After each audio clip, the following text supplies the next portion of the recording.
Êxodo 5, 1.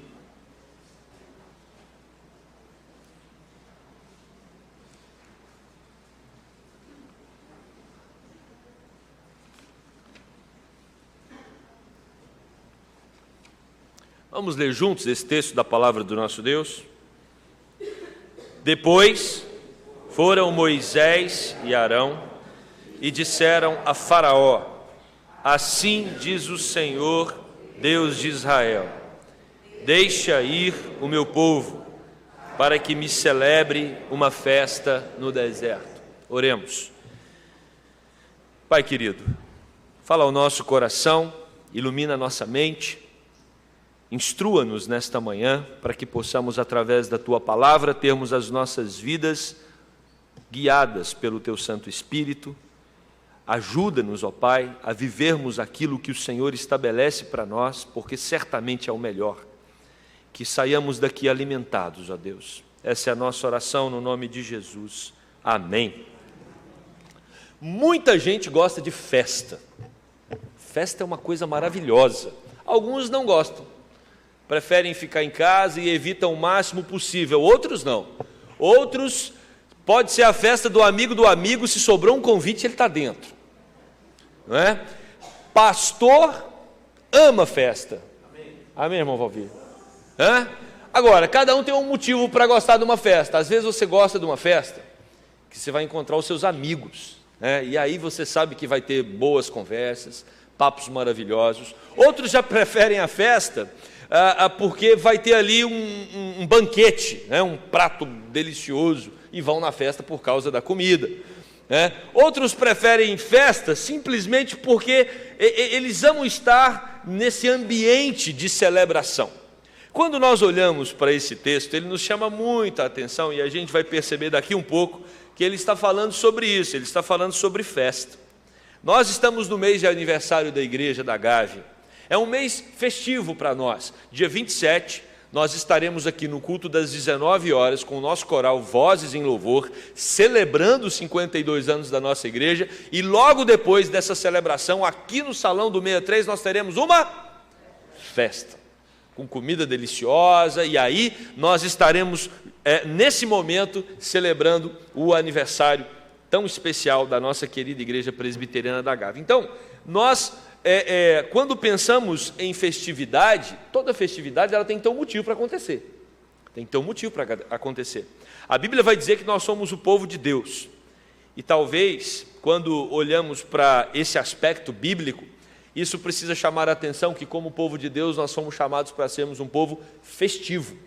Nós estamos diante de um texto que é necessário explorar um pouco o contexto. O que está acontecendo? Deus chama um homem, Abraão, e fala: Abraão, você vai ser pai de uma grande nação. Deus dá uma descendência para Abraão até chegar em Jacó. Jacó tem 12 filhos, um deles é Benjamim. Benjamim, José, Judá, são 12, as 12 tribos de Israel. O filho José era um filho que teve um sonho. Esse sonho provocou uma revolta nos irmãos, um sonho realmente provocativo. Ele sonha, e o problema não foi sonhar, foi contar. Ele vira para o pai e para os irmãos e diz: eu tive um sonho. Qual o sonho? Todos vocês estavam curvados diante de mim. Isso, não só isso, mas uma série de fatores levou José a ser odiado pelos irmãos, ao ponto deles venderem José para o Egito como escravo. Ele chega como escravo, muitos conhecem a história, e ele inicia ali o processo de escravidão, mas ele termina como o segundo homem mais importante do Egito, sendo o braço direito de Faraó. Ele tem o sonho de uma crise que vai acontecer por 7 anos. Essa crise, Deus mostrou para ele que ia acontecer, ele contou para Faraó. Faraó então coloca ele para administrar esse período de instabilidade, e aí esse momento chega, os países em volta do Egito, todos começam a passar necessidade. Aqueles irmãos que haviam vendido José, eles também precisam ir até o Egito buscar comida para a sobrevivência deles e do pai. Quando eles vão, quem recebe é o irmão José, e aí vocês conhecem ali quando José se revela para esses irmãos. Há um momento muito especial, porque os irmãos ficam tensos, mas José fica muito feliz de ver os irmãos vivos e de saber que seu pai estava vivo. E aí ele manda trazer toda a família, mais ou menos cerca de 70 pessoas vêm para poder viver no Egito. Passam-se 400 anos. Esses 70 começam a se multiplicar. E aí nós temos um momento dentro do Egito que é uma nação, a nação de Israel, o povo de Deus, se tornando um povo potente dentro do Egito. Claro que isso vai gerar uma preocupação para a liderança. Faraó percebe que havia ali dentro do país um grupo de homens e mulheres também, né? uma nação muito bem organizada, disciplinada, focada, principalmente na sua espiritualidade, e Faraó fica preocupado. Essa nação, ela pode nos ameaçar. Em algum momento, eles podem tomar o poder e aí nós vamos ter problemas políticos aqui dentro. Então, o que ele faz? Ele começa a afligir o povo, diz o livro de Êxodo. Ele começa a promover a escravidão para o povo de Israel ali dentro. E se você se atentar aos primeiros capítulos de Êxodo, você vai perceber que esse sofrimento ele é progressivo. Ele começa com aflição, passa por uma tirania, com o objetivo de esmagá-los, capítulo 1, versículo 12, e na sequência ele propõe às parteiras hebreias do povo de Israel a matar os recém-nascidos. Elas recusam por temor a Deus, e aí, quando ele vê que isso não funciona, ele então parte para uma decisão ainda pior, que é matar as crianças recém-nascidas ali do povo de Israel. E esse é um momento muito delicado, muito complicado, de muito sofrimento para o povo de Deus. Eles se tornaram escravos, seus filhos estão morrendo. E aí nós temos a narrativa da história de Moisés no capítulo 3, quando Moisés é chamado, ele é salvo dessa mortandade das crianças, porque a mãe dele coloca num cesto, a filha do faraó encontra, e aí leva Moisés para ser um filho adotivo dela, e a própria mãe de Moisés é quem o amamenta. Então assim, nós temos detalhes da providência e do cuidado de Deus para com Moisés, até chegarmos no momento em que Deus chama Moisés para uma missão. E ali Moisés, enquanto estava pastoreando o rebanho do seu sogro era Jetro, ele vê um arbusto, ele vê uma árvore pequena se queimando, e quando ele chega perto daquela árvore, ele vê que a árvore não consumia, ela queimava, mas não se consumia.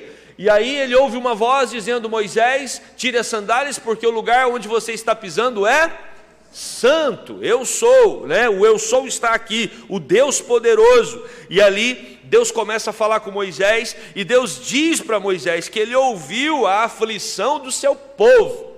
E aqui nós já temos um detalhe muito importante no texto.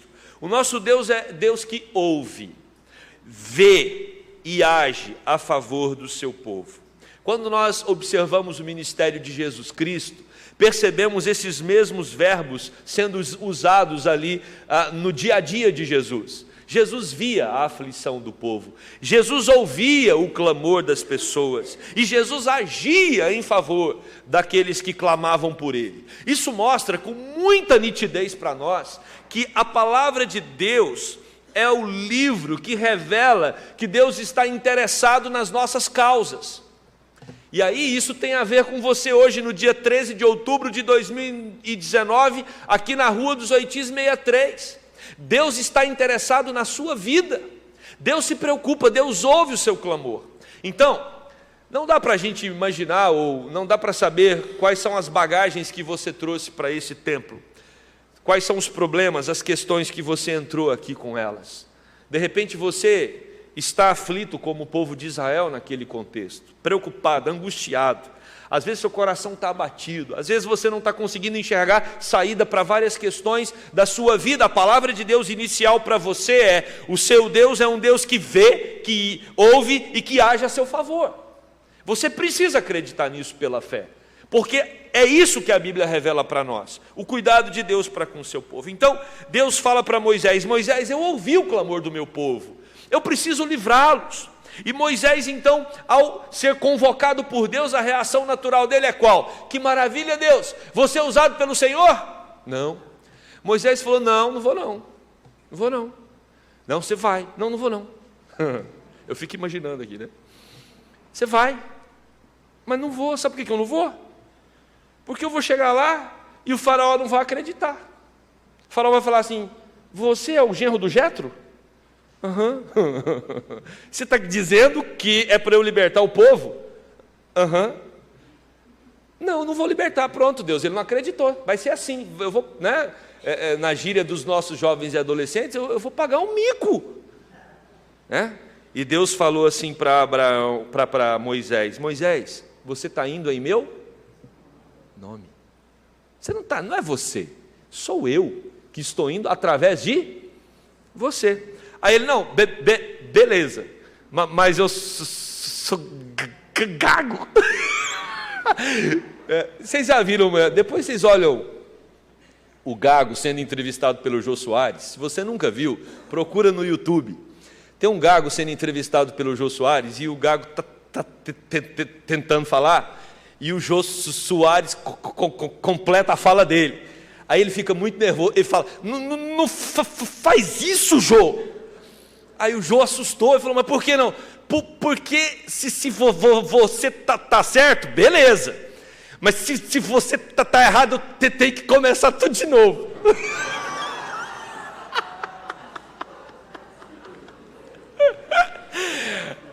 Então imagina, Moisés vira para Deus e fala, Deus, a minha língua é pesada, eu não consigo falar, eu vou chegar lá, eu vou me enrolar, eu vou começar a gaguejar, e não vai ser legal. E Deus fala, tranquilo, Moisés, eu vou enviar com você Arão, seu irmão, que é um indivíduo que tem uma excelente oratória. Então, Moisés tenta se esquivar, mas Deus vai direcionando para que ele fique confortável na missão que Deus está dando para ele. E aí, o que nós temos então é que Moisés e Arão vão falar com Faraó. Imaginem o contexto, irmãos. A gente precisa trazer à mente o que está acontecendo. Faraó está furioso com uma ameaça de instabilidade. Ele está preocupado, essa nação de Israel está se tornando muito poderosa. O clima é tenso, dramático, ameaçador. Então há uma tensão em volta ali do poder do Egito. E aí Moisés e Arão marcam uma audiência com Faraó, cumprem todo o protocolo para falar com o Faraó, com certeza um protocolo complexo. Eles conseguem acessar o Faraó, e aí olha a primeira frase que Moisés e Arão falam para Faraó. Assim diz o Senhor de Israel, deixe o meu povo ir, para que a gente faça uma festa no deserto. Irmãos, essa fala é uma fala agressiva aos ouvidos de Faraó, porque ele está preocupado com o povo está se tornando poderoso, ele colocou o povo para ser todo escravizado, ele está matando um monte de criança, e Moisés chega lá e diz, libera o povo aí que Deus quer fazer uma festa com eles no deserto. Certamente, irmãos, Faraó não iria libertar o povo por causa da fala de Moisés. Mas o que o texto nos mostra é que já na primeira fala, Deus quer mostrar que ele separou um povo para ser um povo marcado por festividades. O convite de Deus para você é, faça da sua vida uma grande festa. O povo de Deus nasceu para ser festivo. O povo de Deus não foi chamado para escravidão e para opressão. Amém? A igreja, ela é essencialmente uma comunidade de celebração. Nós tivemos um grande evento no Rio de Janeiro, Rock in Rio. Aconteceu, agora só daqui 2 anos. Por quê? Porque as coisas aí fora, o entretenimento, ele funciona de tempo em tempo. Você não vai num show todo fim de semana. Você não está num grande evento todo final de semana. Mas nós estamos todos os finais de semana aqui celebrando a nossa festa. Então, sem dúvida nenhuma, a igreja é um dos ambientes de maior celebração no mundo. Porque nós estamos regularmente reunindo como comunidade para cantarmos louvores ao nosso Deus, agradecermos a Ele pela graça, a graça dEle que nos cura, agradecermos a Deus pelo seu Filho Jesus, que derramou o sangue precioso para nos libertar. Cada culto que nós nos ajuntamos aqui para prestar a Deus é um momento de celebração, é um momento de festa, é um momento de alegria. E talvez você diga nessa manhã, pastor, mas meu coração está de luto. Eu estou triste, eu estou abatido, eu estou com um problema, eu tenho uma questão complicada na minha saúde para resolver. O que eu quero dizer para você é que esse texto que Deus está usando Moisés e Arão para falar com o Faraó, enquanto os dois estão lá falando com o Faraó, o povo está sofrendo. Deus, Ele enviou Jesus para transformar o nosso pranto em alegria. A fé cristã, ela nos transforma, e é uma transformação de dentro para fora, e é isso que esse texto está nos ensinando, e precisamos entender alguns aspectos que estão nesse versículo. O primeiro deles é: quem está falando? Quem está falando? É Deus, assim diz o Senhor. Não é uma promessa humana de festa para outro ser humano, não é um convite de festa de um amigo. Vai esse final de semana lá em casa, vamos fazer um churrasco, vamos bater papo. Não, é Deus dizendo, é o Todo-Poderoso.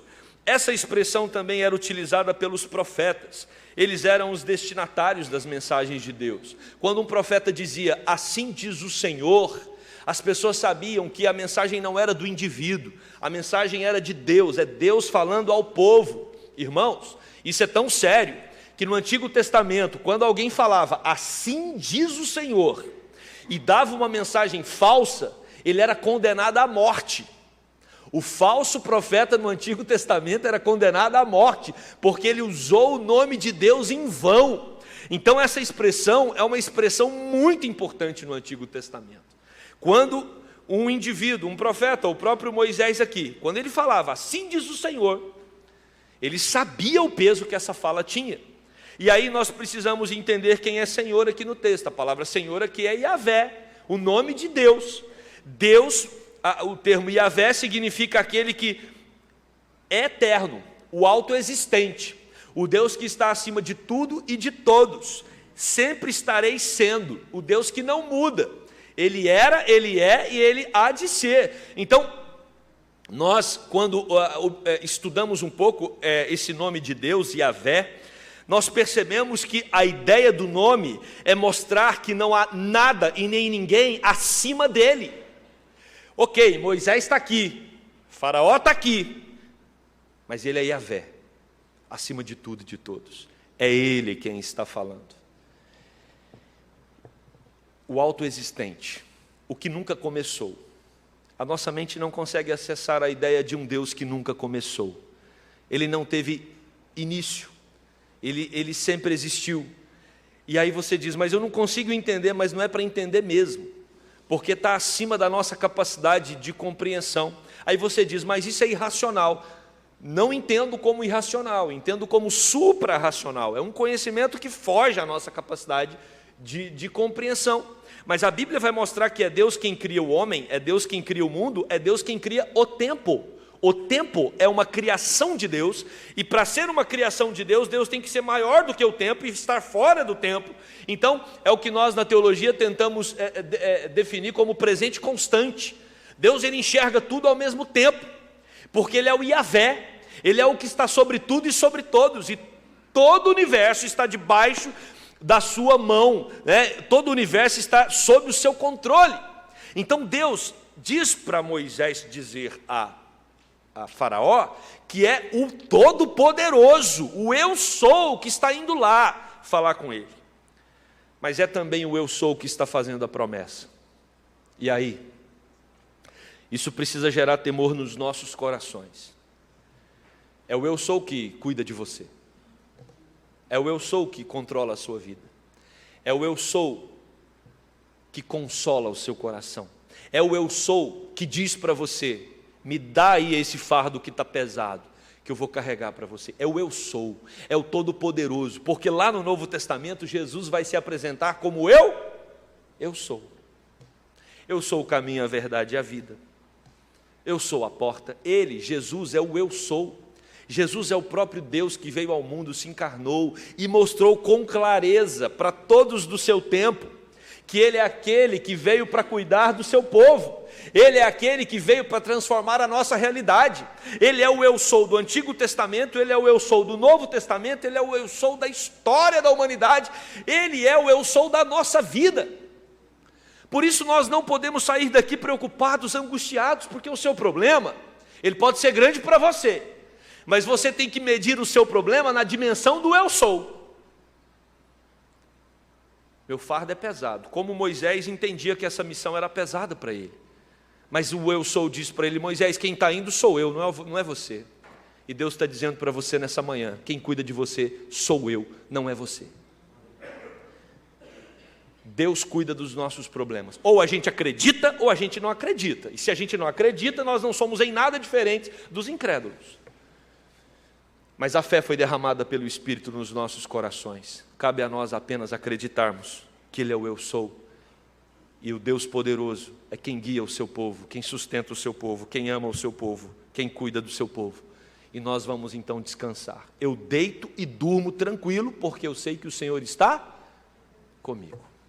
Deus está no controle das nossas vidas. Moisés sabia que ele era apenas o intermediário, não era o autor da mensagem. Jesus sim, era a própria mensagem. Por isso que João disse que ele era o verbo, e o verbo se fez carne. Por quê? Porque os profetas antigos e o próprio Moisés, eles eram os intermediadores da mensagem. Jesus não, Jesus é a mensagem de carne e osso. O verbo virou gente e habitou entre nós. Por isso, o povo de Deus é um povo marcado pela celebração, povo que nasceu para ser festivo. E para entender isso, você precisa observar no texto que quem está falando é Yahvé. Yahvé falou que o povo dele seria liberto para festejar na companhia dele no deserto. Segundo lugar, quem fala é Yahvé, mas o que Yahvé está falando? Qual é a mensagem? Deixa o meu povo ir. Deixa o meu povo ir. Por quê? Porque o povo de Deus nasceu para ser livre. Nós não somos escravos. Nós não somos escravos, porque Cristo nos libertou. O Deus que ouve, o Deus que vê, o Deus que age, Ele age para promover libertação nas nossas vidas. O projeto dele é esse. E olha, os judeus da época de Jesus, eles tinham consciência disso. Porque quando Jesus começou a pregar que Ele veio para trazer libertação às pessoas, olha o que os judeus indagaram. Responderam-lhe: somos descendência de Abraão e jamais fomos escravos de alguém. Como dizes tu, sereis livres? E Jesus então responde para aquela geração no versículo 36 de João 8: se, pois, o Filho vos libertar, verdadeiramente sereis livres. Jesus Cristo vem para quebrar todas as cadeias. Jesus Cristo vem para transformar por completo a nossa realidade. Você é uma pessoa livre. E aí alguém pode dizer assim: eu sou livre, então eu posso fazer o que eu quiser? Sim, Santo Agostinho falou isso. Você pode fazer o que você quiser, desde que você ame a Deus em primeiro lugar na sua vida. Ame a Deus e faça o que você quiser. Santo Agostinho: ame a Deus, faça o que você quiser. Adolescentes, vou explicar para vocês. Meu risco é adolescente. Tá vendo, mãe? Não. Antes de gerar problema em casa, qual foi o mandamento que Jesus disse, que resumiria toda a lei? Amarás ao Senhor teu Deus de toda a tua alma, de toda a tua força, de todo o teu entendimento. Ame a Deus dessa forma, e aí você pode fazer o que você quiser. Quem ama a Deus dessa forma, vai obedecê-lo, vai temê-lo, e vai escolher não o que você acha que é importante para você, mas o que é importante para Deus. As suas escolhas não serão feitas de acordo com a sua vontade, mas assim como Jesus ensinou na oração do Pai Nosso, seja feita a tua vontade. João vai dizer: aquele que tem os meus mandamentos e os guarda, esse é o que me ama. Quem ama a Deus tem prazer em obedecê-lo. Por isso que Santo Agostinho disse: ame a Deus e faça o que você quiser. Só que você vai querer fazer aquilo que agrada a Deus, é óbvio. Então, nós somos livres para voltarmos para Deus. Havia uma obstrução no nosso caminho, na relação com Deus, que é o pecado, que é a morte. Jesus Cristo vem para nos libertar dessa obstrução. Agora nós podemos caminhar em direção a Deus, sair da escravidão. Esse era o movimento que Deus estava propondo para o seu povo aqui no Egito. Por isso, quem está falando? Yahvé. Qual é a mensagem de Yahvé? Promover libertação ao seu povo, e essa continua sendo a mesma mensagem bíblica. Deus quer libertar as pessoas que estão acorrentadas pelo pecado. Deus quer libertar aqueles que estão apavorados com a morte. Deus quer trazer vida, e vida em abundância. Terceiro e último lugar, se nós queremos ter uma vida marcada pela festividade, nós precisamos entender qual o motivo da libertação. O motivo da libertação está aí no versículo: para que me celebre uma festa no deserto. Nós fomos salvos por Jesus quando Ele morre, quando Ele ressuscita, para transformar a nossa vida e o nosso coração. O nosso coração agora se tornou um lugar de celebração. Por quê? Porque o Deus que nos chama, Ele nos chama para um relacionamento de intimidade com Ele. Agora, imagina Herodes ouvindo isso. Essa proposta ela é absurda, inaceitável, descabida, por inúmeras razões. O projeto de Faraó é de aniquilamento, ele quer aniquilar essa nação. O projeto dele é oprimi-los, escravizá-los e ter benefícios com essa escravidão. Claro, estão trabalhando de graça. Para Faraó e para todo o Egito era importante manter o povo na escravidão, assim como existe todo um sistema hoje social para tentar nos escravizar em muitas questões. O projeto de Deus é nos libertar de tudo isso. No entanto, é importante que Faraó entenda que quem está falando é o eu sou, aquele que ouve, aquele que vê e aquele que age. E ele salva o seu povo para que vivam em celebração. Por isso Moisés é usado para dizer ao poderoso Faraó: Deus quer festejar com o seu povo. E quando Deus quer, Deus faz, porque Ele é o Yahvé, o Todo-Poderoso. E o povo então, meus irmãos, como nós sabemos, no livro de Êxodo vai falar sobre as 10 pragas. Na 10ª praga, a morte dos primogênitos do Egito, Faraó tem o seu coração quebrantado pelo próprio Deus, e ali ele permite que o povo saia para adorar a Deus no deserto. E esse povo anda pelo deserto por 40 anos. E ali no deserto, algumas festas são instituídas, são estabelecidas. Os judeus têm basicamente 7 festas anuais, mas tem 3 que Êxodo capítulo 23 vai destacar. A primeira festa que eu quero destacar, que é uma festa que tem tudo a ver com toda a proposta de Deus aqui no Êxodo, é a festa dos pães asmos, que é a festa da Páscoa. Como o povo saiu com muita pressa do Egito, não teve tempo para colocar os pães para fermentar. Então a festa dos pães asmos é a festa do pão sem fermento, que é a festa celebrada na Páscoa. E essa festa trata do quê? Essa festa se refere à libertação do povo. O povo que foi libertado do Egito. E agora nós, cristãos, fomos libertados pelo sangue de Jesus. Jesus morreu numa cruz, Jesus padeceu, Jesus ressuscitou para quê? Para que a morte fosse tragada, eliminada do nosso caminho. É isso que Paulo fala em 1 Coríntios capítulo 15, verso 54, a morte já não tem mais poder sobre aqueles que creem no nome de Jesus. Você não precisa ser um indivíduo apavorado por causa da morte, porque a morte significa para nós que iremos para a vida eterna. O que tem além da vida aqui é muito melhor do que tudo aquilo que já vivemos. Os seus melhores momentos aqui na terra não podem ser comparados àquilo que está reservado para você na eternidade. Diz o apóstolo Paulo que ele não conseguiria descrever tudo aquilo que ele viu. Apóstolo João, em Apocalipse, nos mostra um pouco a respeito de tudo aquilo que ele viu. Estevão, o primeiro mártir da história, enquanto estava sendo apedrejado, ele diz que ele vê o céu se abrindo e Jesus se coloca de pé para recebê-lo.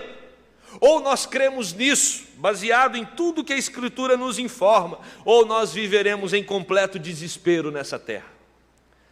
O Evangelho vem para mudar essa perspectiva, e a gente tem que festejar mesmo. Quando você lembrar da morte, você fala: você já foi derrotada no nome de Jesus Cristo. Eu só tenho motivos para festejar nessa terra. Festa boa é aquela que aponta para Cristo. Festa boa é aquela que nos faz lembrar do sacrifício de Cristo, para que a gente não tenha nem medo da morte, nem de nenhum outro problema. porque a morte é o maior dos nossos inimigos. Se Jesus resolveu o problema da morte, Ele vai resolver o seu problema de enfermidade. É menor.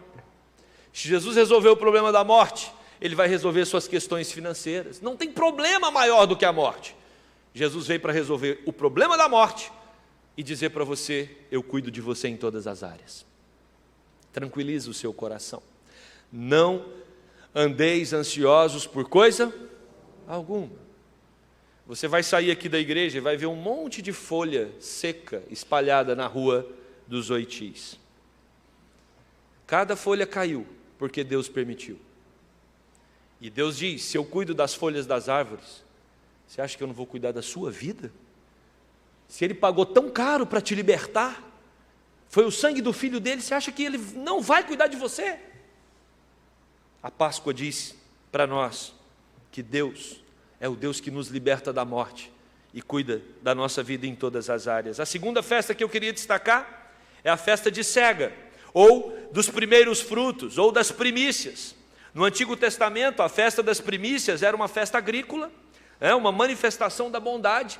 Eles pegavam as primícias e levavam para as pessoas mais carentes, para os pobres, para os estrangeiros. E é interessante, porque no Novo Testamento, a festa das primícias é comparada com a ressurreição de Cristo. Por quê? Porque Jesus foi o primeiro a ressurgir. Olha o que diz o apóstolo Paulo em 1 Coríntios, capítulo 15, verso 20. Mas de fato, Cristo ressuscitou dentre os mortos, sendo Ele as primícias dos que dormem.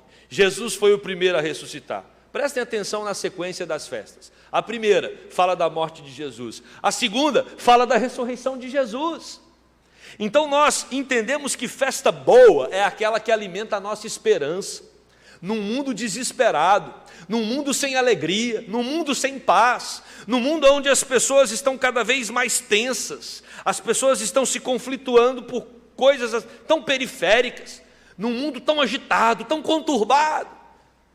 Jesus diz para mim e para você: paz seja convosco. Eu vim para dar paz, eu sou o príncipe da paz, eu vim para cuidar de vocês. Não tenham medo, não se preocupem, porque eu ressuscitei dentre os mortos e eu continuo sendo aquele que alimenta a esperança de vocês. Nós somos o povo da eternidade, gente. Nós somos o povo da eternidade. Eternidade que foi conquistada, comprada por Cristo com o seu sangue para nós. Somos herdeiros dessa vida e por isso devemos festejar em nossos corações. A terceira festa, a festa da colheita ou dos tabernáculos, também chamada festa das cabanas, festa das semanas, porque acontecia 7 semanas, 50 dias depois da festa da Páscoa. Então tinha a festa da Páscoa, 50 dias depois, tinha a festa das cabanas. Essa festa, ela se refere a quê? Ela se refere ao tempo que Israel passou no deserto. Deserto, gente. Deserto. Sabe o que é deserto? Você olhar para a direita, olhar para a esquerda, olhar para frente, olhar para trás e não encontrar a solução. Deserto é isso. Você está com fome? Você olha para frente, você olha para trás, para um lado, para o outro, e não tem aonde você matar a sua fome. Está com sede? Olha para frente, olha para trás, para um lado, para o outro, não tem água. Deserto é lugar de morte. Você vai morrer. Não tem água e não tem comida. Mas se tem Deus, tem tudo. E é isso que Deus quer provar para o seu povo quando Ele anda 40 anos no deserto. Deus preservou uma geração inteira no deserto. Sabe para quê?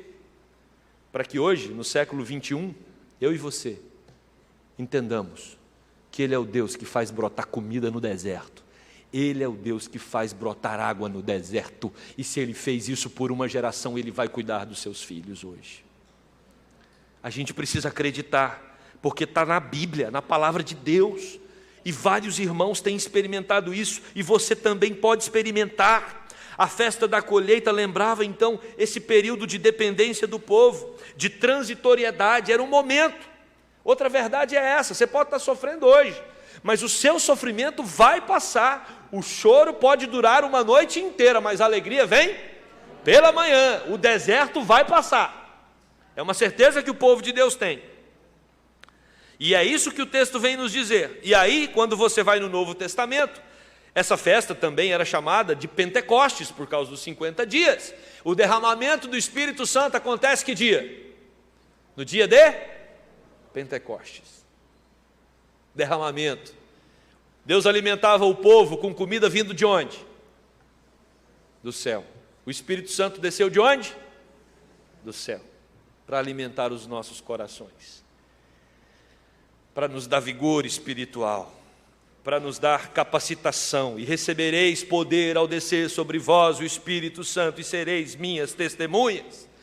O Espírito Santo vem para suprir a nossa fome espiritual.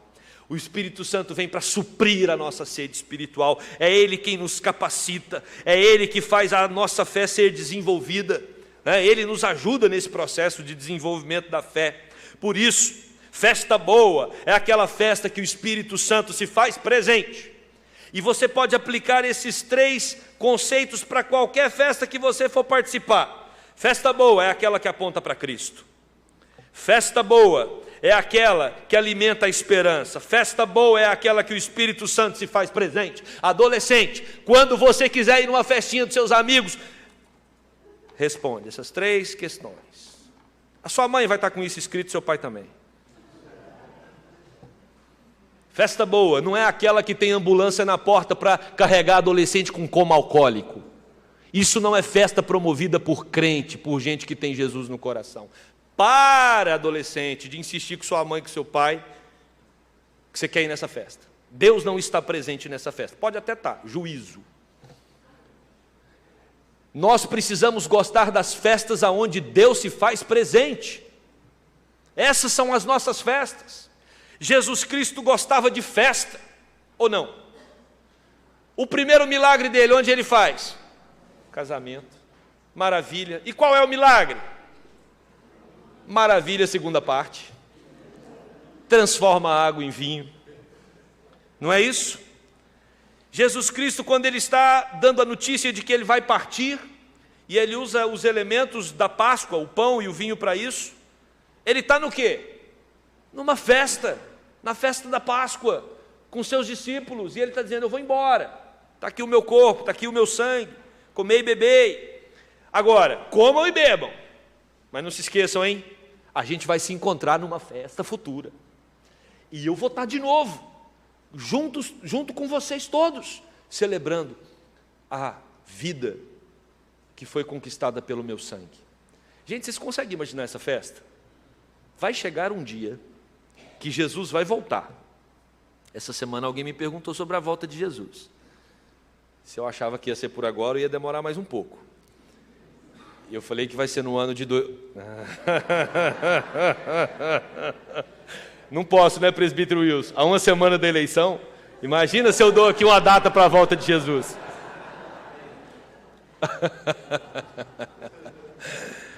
Nós não sabemos quando Jesus vai voltar. E não dá para prever. Ah, pastor, está piorando muito. Como é que você sabe? Você só viveu nessa geração. E as gerações anteriores achavam que o pior momento também era o delas, né? Ou seja, imagina, na época do nazismo, imagina no momento das pestes, quantos problemas esse mundo já teve. Ou seja, geração ruim é aquela que a gente está nela. Por isso Jesus pode voltar hoje à noite, ou de manhã, ou agora. Está preparado? A qualquer momento. A qualquer momento. Como ele pode voltar daqui 1000 anos, a gente não sabe.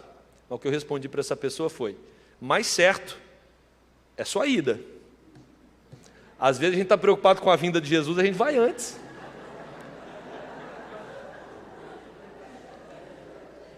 Não é? Ah, será que Jesus vai voltar essa semana? Aí você vai hoje. Não vai fazer diferença. Precisamos entender que um dia Jesus vai voltar. E o dia que ele voltar, ele já prometeu. E ele é Yahvé, ele é Deus que cumpre. Ele falou que ele vai fazer uma grande festa. Imagina essa festa, gente. Com Abraão, com Paulo, com Pedro, com Estevão, com Esther, com Miriam, com Maria. Maria. Imagina uma festa com Maria. Imagina uma festa com Marta. Imagina uma festa com Lázaro. Você perguntando para ele como é que é morrer 2 vezes. Imagina essa festa. E eu tenho uma excelente notícia para você. Essa festa nunca mais vai acabar. Nunca mais.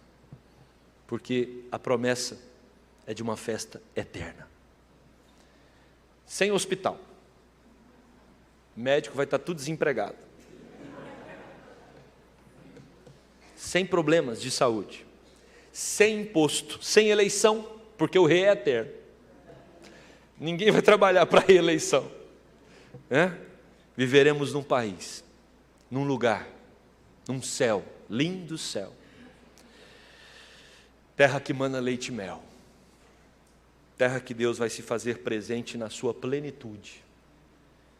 E muito mais do que os personagens que eu falei, a gente vai encontrar com Jesus Cristo. E a gente vai poder abraçá-lo. Imagina a fila. Fila no céu vai ter, né? Como? Não sei como a gente vai abraçar Jesus, todo mundo. Mas vai ter um jeito de acontecer isso. Também eternidade, não precisa ser rápido.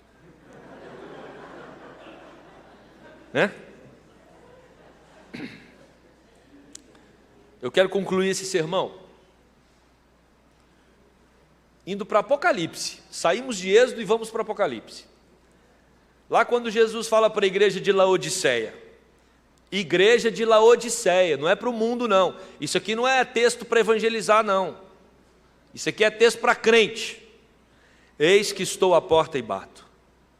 Se alguém ouvir a minha voz e abrir a porta, entrarei em sua casa e cearei com ele e ele comigo.